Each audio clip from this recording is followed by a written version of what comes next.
बिस्मिल्लाहिर्रहमानिर्रहीम अस्सलाम वालेकुम and welcome to let's learn.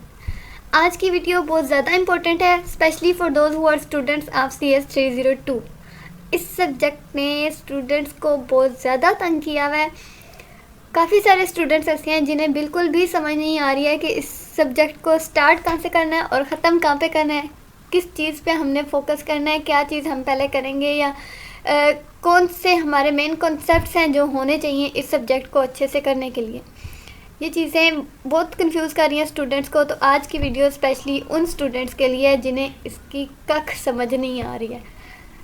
तो मैं आपको बताऊंगी, अभी इधर मैंने लिखे हुए हैं कुछ इंपॉर्टेंट पॉइंट्स हैं, कुछ साथ साथ मैं गाइडलाइंस देती जाऊंगी कि किस तरह से आप प्रिपेयर करें और कौन से ऐसे टॉपिक्स हैं जिन पे आपने बहुत ज़्यादा फोकस करना है, और ऐसे मेन कॉन्सेप्ट्स मैं आपको बताऊंगी जिन्हें आपने क्लियर कर लिया तो आप समझें कि आपको CS302 ये डिजिटल लॉजिक डिज़ाइन पूरी बुक आपकी क्लियर हो जाएगी।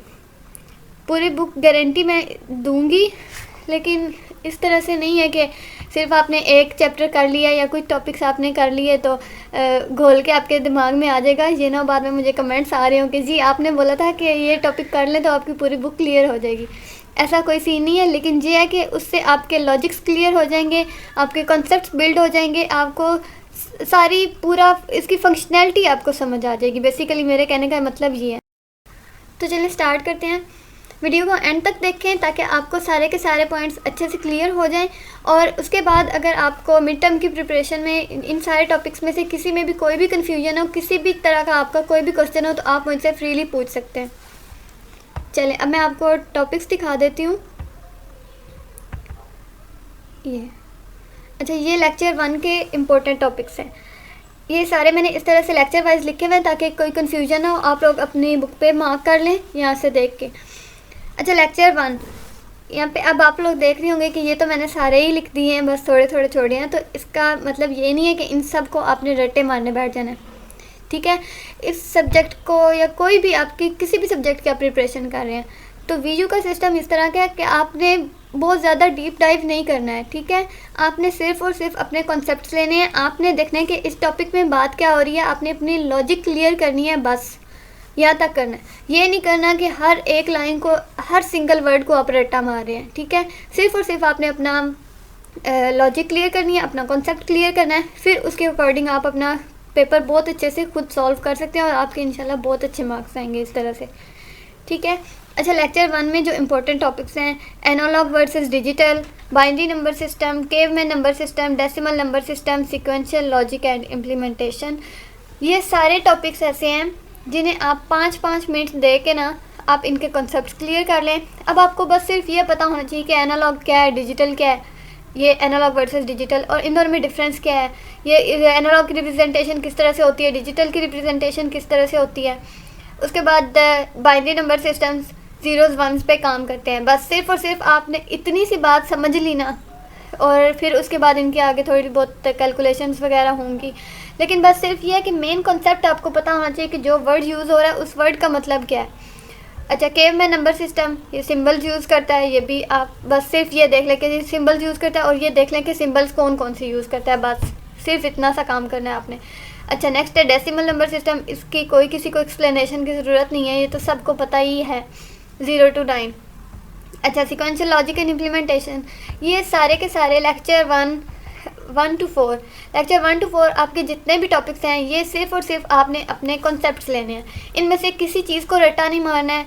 लेक्चर 5 से आपका प्रैक्टिकल वर्क सही से स्टार्ट हो रहा है, उस पर आपने बहुत ज़्यादा फोकस करना है। लेक्चर 1 to 4 सिर्फ और सिर्फ आपने अपने कॉन्सेप्ट्स क्लियर करने हैं। और इसके बाद आ जाता है फर्स्ट चैप्टर में ही है combinational logic circuits and functional devices, digital system and digital values. ये बिल्कुल छोटे छोटे टॉपिक्स हैं सारे के सारे, और फिर वही बात, सिर्फ और सिर्फ आपने इन्हें रीड करना है, रट्टा नहीं लगाना, किसी भी चीज़ को रट्टा नहीं लगाना।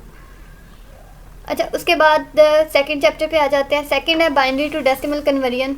ये कन्वर्जन ज़रूर आपने करनी है, ये मोस्ट इम्पोर्टेंट चीज़ है CS302 में।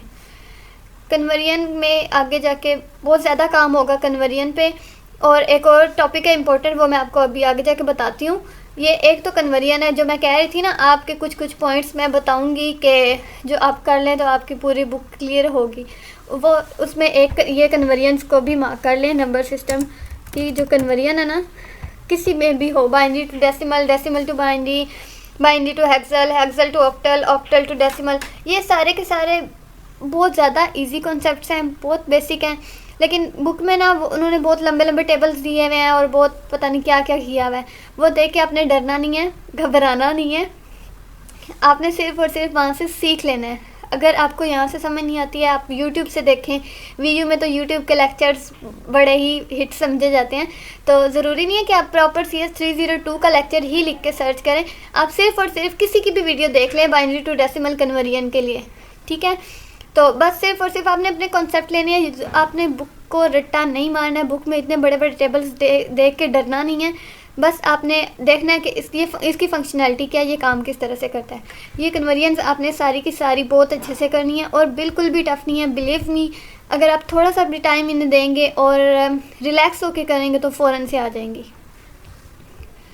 अच्छा, binary to decimal conversion, decimal to binary conversion, binary arithmetic आ जाती है लेक्चर 2 में, कि दो बाइनरी नंबर्स को हमने ऐड किस तरह से करना है, उन्हें डिवाइड किस तरह से करना है, उन्हें सब्ट्रैक्ट किस तरह से करना है। उसके बाद वंस एंड टूज़ कॉम्प्लीमेंट, ये बहुत बेसिक कॉन्सेप्ट हैं। वंस एंड टूज़ कॉम्प्लीमेंट बहुत इजी हैं, ये भी आपने देख लेने हैं। अच्छा, वंस और कॉम्प्लीमेंट का तो मैं भी आपको बता देती हूँ फ्री में, कि जो भी आपको वैल्यू दी होगी उसको आपने इन्वर्ट कर देना है। लेट्स सपोज कि आपको दिया हुआ है 0000 दिया हुआ है, तो आपने उसका इन्वर्ट कर देना है। बाइनरी 2 नंबर्स ही होते हैं ना, ज़ीरोज़ एंड वंस, तो अगर जहाँ पे 0 है वहाँ पे 1 लगा दें, जहाँ पे 1 है वहाँ पे 0 लगा दें। अगर 0000 दिया हुआ है तो आप 1111 कर देंगे, तो आपका वंस कॉम्प्लीमेंट हो जाएगा। और टूज़ कॉम्प्लीमेंट होता है, सबसे पहले नंबर का वंस कॉम्प्लीमेंट लेना है, फिर उसके अंदर 1 ऐड कर देना है, तो ये आपका टूज़ कॉम्प्लीमेंट हो गया। ये मेरी तरफ से फ्री गिफ्ट है आपके लिए। अच्छा, उसके बाद आ गया लेक्चर नंबर 3। लेक्चर 3 में है फ्लोटिंग पॉइंट नंबर्स और हेक्साडेसिमल नंबर कन्वर्जन। ये कन्वर्जन बहुत इंपॉर्टेंट है। और फ्लोटिंग पॉइंट नंबर्स का बस आपने कॉन्सेप्ट ले लेना कि होते कौन से हैं, मतलब कि जो पॉइंट्स में नंबर्स आ रहे हैं और फिर उन्हें आगे से किस तरह से इधर यूज़ करते हैं। बस सिर्फ और सिर्फ एक दफ़ा रीड कर लेना तो आपको क्लियर हो जाएगा। और ये कन्वर्जन आपने सीख लेनी है हेक्साडेसिमल नंबर्स की, कि इन्हें बाइनरी में किस तरह से करते हैं, ऑक्टल में किस तरह से करते हैं, ये टेबल्स होते हैं इनके, या मतलब किस तरह से वो बनता है। ये सब कुछ आपने बहुत अच्छे से सीखना है। मैं बार बार कह रही हूँ कि नंबर सिस्टम्स की कन्वर्जन आपने ज़रूर सीखनी है, और ये बिल्कुल भी टफ नहीं है, ये भी मैं साथ आपको गारंटी दे रही हूँ। अच्छा, उसके बाद लेक्चर 4 है, यहाँ पे भी वही है, ऑक्टल नंबर्स हैं। ऑक्टल नंबर्स की भी कन्वर्जन आएगी, वो भी आपने सीख लेनी है। अगर एक नंबर की आपने कन्वर्जन जैसे हेक्साडेसिमल की या बाइनरी की या ऑक्टल की, किसी एक को भी आपने अच्छे से सीख लिया तो बाकी आप देखते जाएंगे तो आपको खुद ही क्लियर होता जाएगा। उसके बाद BCD कोड है, ग्रे कोड है, अल्फ़ान्यूमेरिक कोड्स हैं, आस्की कोड है। अच्छा, इन सब को ये टॉपिक्स देख के नहीं डरना कि लेक्चर 4 में इतने सारे इंपॉर्टेंट टॉपिक्स हैं। ये सारे छोटे छोटे टॉपिक्स हैं, इनके सिर्फ और सिर्फ आपने लॉजिक्स क्लियर करनी है। सिर्फ और सिर्फ आपने देखना है कि इनकी फंक्शनैलिटी क्या है, ये क्या काम करते हैं, बस। कोई रट्टा नहीं मारना, कोई कुछ नहीं करना। और ये देख लेना कि इनमें डिफरेंस क्या है, BCD कोड में क्या डिफरेंस है, ग्रे कोड क्या होता है, अल्फ़ान्यूमेरिक, छोटी छोटी बिल्कुल बेसिक डेफिनेशंस भी आपको कहीं से मिलती हैं, आपको कहीं से समझ आ जाती है ना। डेफिनेशन रीड करके भी आपको समझ आ जाती है, तो वो भी इनफ है। अच्छा, उसके बाद पैरिटी मेथड है, ये भी उसी तरह का टॉपिक है, छोटा सा टॉपिक है। ये मैंने इधर लिखे हुए इसलिए हैं ताकि ये ना आप स्किप कर दे, शॉर्ट क्वेश्चंस के लिए या फिर MCQs के लिए बहुत इंपॉर्टेंट है। और जो मैं मोस्ट इंपॉर्टेंट बता रही हूँ वो लॉन्ग क्वेश्चन के लिए इंपॉर्टेंट है, और जो आपके आएंगे 3 मार्क्स के क्वेश्चन होंगे उनमें भी कुछ चीज़ें उस तरह की आ सकती हैं। अच्छा, नेक्स्ट है लेक्चर नंबर 5। लेक्चर 5 ये भी बिल्कुल उसी तरह इंपॉर्टेंट है जिस तरह मैंने कन्वर्जन कही है, बल्कि उससे भी ज़्यादा इंपॉर्टेंट है। लेक्चर 5 में है आपके सारे के सारे गेट्स, और लेक्चर 6 में भी उसका कुछ पार्ट है। ये गेट्स आपने घोल के पी जाने हैं, मैं लिटरली आपने घोल के पी जाने हैं। अगर आपने CS 302 अच्छे से करनी है तो गेट्स आपको रट्टे होने चाहिए फिंगर टिप्स पे। और इसके लिए ये बुक में देख के ना बहुत डर लगता है। इस वाली बुक में आप रिकमेंडेड बुक्स देख लें LMS से, या फिर वही वाला तरीका जो जिस टॉपिक से आपको डर लगता है ना बुक में देख के। हमारे VU के हैंडआउट्स ना बहुत भयानक किस्म के हैं। जिस टॉपिक से आपको डर लगता है वो आप सीधा जाके डायरेक्ट YouTube पर सर्च करें, सिंपल टॉपिक नेम लिख के सर्च करें और उसकी वीडियो देखें। फिर आपको कुछ भी टफ नहीं लगेगा, क्योंकि बहुत अच्छे अच्छे यूट्यूबर्स हैं, बहुत अच्छे अच्छे ट्यूटर्स हैं, उन्होंने बड़े मज़े से करवाया हुआ है, तो फुल क्लियर हो जाता है। अच्छा, ये gates first of all logical gates होते क्या हैं, किस तरह से यूज़ करते हैं, वो बस ये जो फर्स्ट टॉपिक है ये सिर्फ और सिर्फ डेफिनेशन होगी। एंड गेट, और गेट, नॉट गेट, ये 3 बेसिक गेट्स होते हैं, फिर बाकी सारे इनको ही आगे यूज़ करके बनते हैं। एंड गेट होता है true if both are true, it gives true if both inputs are true, मतलब कि अगर दोनों की दोनों इनपुट्स हमारे पास ट्रू हैं तो इसकी आउटपुट ट्रू आएगी, अदरवाइज़ कोई एक भी फॉल्स हो जाएगी तो इसका रिज़ल्ट फॉल्स आएगा। उसके बाद और गेट है, और गेट क्या करता है, false if both are false otherwise true, मतलब कि अगर दोनों सिचुएशंस हमारे पास, दोनों कंडीशन या जितनी भी कंडीशन है सारी की सारी कंडीशन हमारे पास फॉल्स होंगी तभी फॉल्स मिलेगा, अदरवाइज ट्रू होगा। और नॉट गेट तो वैसे ही हम सबको पता है कि नॉट मतलब कि इन्वर्टर, जो 0 होगा तो 1 कर देंगे और 1 होगा तो 0 कर देंगे, इसकी एक ही इनपुट होती है और एक ही आउटपुट होती है। अच्छा, ये गेट्स आपने बहुत अच्छे से कर लेने। गेट्स कर लिए तो समझें आपकी CS 302 50% आपकी क्लियर है, क्योंकि सारे का सारा काम आगे जाके जब आपने सर्किट्स बनाने हैं वो आपको गेट्स यूज़ करके बनाने पड़ेंगे। आगे जितने भी आपके कॉन्सेप्ट्स हो रहे हैं बेसिकली है ही लॉजिकल डिज़ाइन है, तो लॉजिकल डिज़ाइन में लॉजिकल सर्किट्स तो ज़रूर लगेंगे ना, लॉजिकल गेट्स को यूज़ करके सर्किट्स बनेंगे और वही वाले आगे हमारा पूरी बुक उसी पे बेस कर। इसलिए मैं कह रही हूँ कि इस चीज़ पे आपने बहुत ज़्यादा फोकस करना है। लेक्चर 5 और लेक्चर 6 में बाकी 2 गेट्स आ रहे हैं, ये दोनों आपने बहुत अच्छे से करने हैं। बेशक सारा कुछ छोड़ के पहले आप गेट्स कर लें, फिर उसके बाद नेक्स्ट सारे लेक्चर्स कर लें तो आपको क्लियर होगा, अच्छे से क्लियर होगा।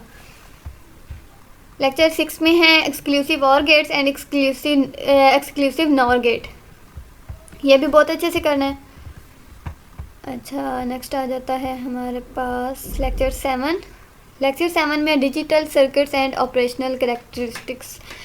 अच्छा, ये इसमें वही वाले जो ऊपर गेट्स हम लोगों ने यूज़ किए हैं ना, उन्हीं के से रिलेटेड आगे कुछ सर्किट्स और उनके ऑपरेशनल कैरेक्टरिस्टिक्स वगैरह बताई हुई हैं। लेक्चर 7 भी बेसिकली बस रीड करने वाला है, इस पर इतना डीप डाइव करने की ज़रूरत नहीं है, बस सिर्फ और सिर्फ आप थोड़े बहुत की पॉइंट्स हैं जो देखने वाले हैं, लेकिन इतना इम्पोर्टेंट ये चैप्टर नहीं है बेसिकली। लेकिन अगर आप रीड कर लें तो आपको समझ आ जाएगी कि कौन से सर्किट्स किस तरह से काम करते हैं, क्या इनपुट्स उनकी होती हैं, किस तरह की वोल्टेजेस वगैरह, और वो सारा कुछ इसमें बताया हुआ है। रीड करना है, ज़्यादा इस पर डीप डाइव नहीं करना। अच्छा, उसके बाद है लेसन नंबर 8। इसमें क्या करना है, ये भी बहुत इंपॉर्टेंट है क्योंकि सिंप्लीफिकेशन के काफ़ी सारे क्वेश्चंस आते हैं, MCQs आते हैं, हमारी असाइनमेंट्स में इस तरह के क्वेश्चंस आते रहे हैं। तो ये सिंप्लीफिकेशन सीखने के लिए हमने लेक्चर नंबर 8 अच्छे से करना है, क्योंकि जब हमें रूल्स पता होंगे, लेक्चर 8 में बेसिकली सारे के सारे रूल्स डिफ़ाइन किए हुए हैं और उनके लॉज वगैरह सब कुछ बताया हुआ है कि क्या क्या चीज़ें आपने यूज़ करनी है सिंप्लीफिकेशन के लिए और इस तरह की सारी चीज़ों के लिए। तो लेक्चर 8 भी आपने अच्छे से करना है। मैं फिर रिपीट कर रही हूँ, एक तो बाइनरी वो जो है नंबर सिस्टम की कन्वर्जन, सिर्फ बाइनरी नहीं बाकी सारे नंबर सिस्टम्स की कन्वर्जन, उसके बाद लॉजिक गेट्स और उसके बाद ये सिंप्लीफिकेशन के लॉज। ये 3 चीज़ें आपने घोल के पी जानी है। सबसे पहले आप ये 3 चीज़ें अपनी क्लियर करें, इनके बेसिक कॉन्सेप्ट्स आप लें, फिर उसके बाद किसी और चीज़ पे जाना है। 302 सीखने के लिए ये 3 चीज़ें मस्ट हैं। जो मैंने आपको कहा था ना, मैं आपको कुछ पॉइंट्स बताऊंगी, वो कुछ पॉइंट्स ये 3 चीज़ें हैं। I am again repeating, number system conversion, logical gates and third laws of simplification, Boolean algebra, De Morgan's theorem, simplification using Boolean algebra, all this बहुत ईजी हैं, बहुत सिंपल सी चीज़ें हैं, सिर्फ और सिर्फ फोकस करना है। अच्छा, उसके बाद लेक्चर 9 है, इसमें है standard SOP form, POS form and मिन टर्म्स एंड मैक्स टर्म्स। ये देखने में लग रही हैं लेकिन इनमें बस सिर्फ और सिर्फ देखना ये है कि SOP फॉर्म क्या होती है, इसकी रिप्रेजेंटेशन किस तरह से होती है, sum of products and product of sums, min terms and max terms. ये सिर्फ और सिर्फ 2 मिनट का काम है। आपने सिर्फ इसका एक एक्सप्रेशन पकड़ के देखना है और उसका डिफरेंस देख लेना है सम ऑफ प्रोडक्ट का प्रोडक्ट ऑफ सम्स के साथ, और इनकी रिप्रेजेंटेशन आपने देख लेनी है किस तरह से होती है। बस 2 मिनट का काम है। और मिन टर्म्स, SOP को मिन टर्म्स कहते हैं और POS को मैक्स टर्म्स कहते हैं। तो मिन टर्म्स और मैक्स टर्म्स अगर आप कर लें तो फिर आपको SOP और POS क्लियर हो जाएगा, और अगर वो SOP और POS कर लें तो मिन टर्म्स और मैक्स टर्म्स क्लियर हो जाएगा, क्योंकि ये दोनों टॉपिक्स एक दूसरे के साथ लिंक कर रहे हैं। सेम है, बस नेम्स डिफरेंट हैं। अच्छा जी, उसके बाद आ गया के मैप। के मैप भी उसी तरह उन 3 टॉपिक्स के साथ एक एडिशन पे ये भी है। मैं एंड पे ये लिख दूँगी जो मैं मोस्ट इम्पोर्टेंट बता रही हूँ, वो आप देख लीजिएगा वहाँ से। अच्छा, K map, Karnaugh map, simplification of SOP using Karnaugh map, ये लेक्चर 10 में इम्पोर्टेंट चीज़ें हैं। और के मैप की भी ना बस आपको ये देखना है कि इसकी जो है लेआउट किस तरह से होती है, किस तरह से वैल्यूज़ को हम उसमें इंसर्ट करते हैं टेबल में, या फिर डिज़ाइन किस तरह से करते हैं के मैप को। ठीक है, इसके बेसिकली जो है डिज़ाइनिंग, उस पर हमें फ़ोकस करना पड़ता है। वो भी मुश्किल नहीं है, कुछ भी मुश्किल नहीं होता है। आप कहेंगे मैं बार बार कही जा रही हूँ कुछ भी मुश्किल नहीं है, कुछ भी मुश्किल नहीं है, तो फिर तो ये बुक है ही नहीं। लेकिन बस ये है कि जब आप अपने आप को यकीन दिला लेते हैं कि कुछ भी मुश्किल नहीं है, तो फिर वाकई में कुछ भी मुश्किल नहीं होता। और मुश्किल कुछ होता भी नहीं है रियलिटी में भी। सिर्फ़ और सिर्फ हमें फ़ोकस करने की ज़रूरत होती है। हमने अपने माइंड को ये बताना होता है कि yes you can do it. अच्छा, उसके बाद आ गया सिंप्लीफिकेशन ऑफ POS यूजिंग के मैप, 5 वेरिएबल के मैप। ये लेक्चर 10 और 11 एक दूसरे के साथ रिलेट कर रहे हैं, और ये भी सिर्फ उसी सूरत में हो सकते हैं जब आपको के मैप अच्छे से पता हो। सिर्फ और सिर्फ आपको जब ये डिज़ाइन करना आ गया तो आपके ये दोनों लेक्चर्स बहुत अच्छे से क्लियर हो जाएंगे। उसके बाद लेक्चर 12 है, कंपेरेटर्स हैं इसमें, और ये क्वीन मैक्लस्की सिंप्लीफिकेशन मेथड, सॉरी ये वर्ड नहीं बोलने होता मुझसे, तो उसके लिए एक्सक्यूज़ कर रही हूँ पहले से। अच्छा, कंपेरेटर और ये वाला टॉपिक वैसे कह देती हूँ। अच्छा, ये दोनों इसमें बहुत इंपॉर्टेंट है। ये भी इजी से हैं, बिल्कुल छोटे छोटे हैं, और मतलब बेसिक्स हैं ये सारे ना। जब आपने पीछे से गेट्स कर लिए होने हैं, के मैप कर लिया होना है, और कन्वर्जन वगैरह आपको आ गई होगी, तब ये आगे कुछ भी टफ नहीं लगेगा आपको। इसके बाद ये वाले सारे जो टॉपिक्स हैं ना, सिंपल कॉन्सेप्ट्स हैं, बस रीड करते जाना है। नाम चेंज होते जा रहे हैं, चीज़ें सारी की सारी पीछे वाली चलती आ रही हैं। तो आपने अगर टेंशन लेनी है तो सिर्फ और सिर्फ लेक्चर 10 तक लेनी है, उसके बाद सब कुछ रीड करना है और आपको आता जाएगा। अच्छा, लेक्चर 13 है, इसमें ऑड प्राइम नंबर डिटेक्टर्स हैं। ये भी उसी तरह वही वाले लॉजिक गेट्स यूज़ करके, एक्सॉर गेट यूज़ करते हैं आई थिंक ऑड में, और इस तरह ना प्राइम नंबर डिटेक्टिंग, ये सारा वही वाले पीछे जो लॉजिक गेट्स हमने पढ़े होने हैं, वो आपने इधर से देख लेना कि इन्हें इधर किस तरह से यूज़ करना है। अगर आपके गेट्स क्लियर हैं, आपके सर्किट्स क्लियर हैं, तो आप आगे से ये सारा कुछ खुद ही बनता जाएगा, बस सिर्फ और सिर्फ आपने रीड करते जाना। Implementation of odd parity generator lecture 14 में, हाफ एडर फुल एडर। अच्छा, लेक्चर 14 में जो मोस्ट इंपॉर्टेंट है वो यही है, half adder and full adder. वो मैंने इसलिए लिख दिया क्योंकि शॉर्ट क्वेश्चंस के लिए या बाकी सारी चीज़ों के लिए तो मतलब अच्छी हैं, बाकी सारे भी टॉपिक्स करने चाहिए, लेकिन जो मेन इंपॉर्टेंट है वो half adder and full adder ही है लेक्चर 14 में। अगर किसी ने सिर्फ और सिर्फ पासिंग मार्क्स के लिए या जो मोस्ट इम्पॉर्टेंट पॉइंट्स, कुछ स्टूडेंट्स होते हैं इस तरह से जो सिर्फ और सिर्फ मोस्ट इम्पॉर्टेंट टॉपिक्स कर लेते हैं, तो उनके लिए ये half adder and full adder भी उनमें से ही है।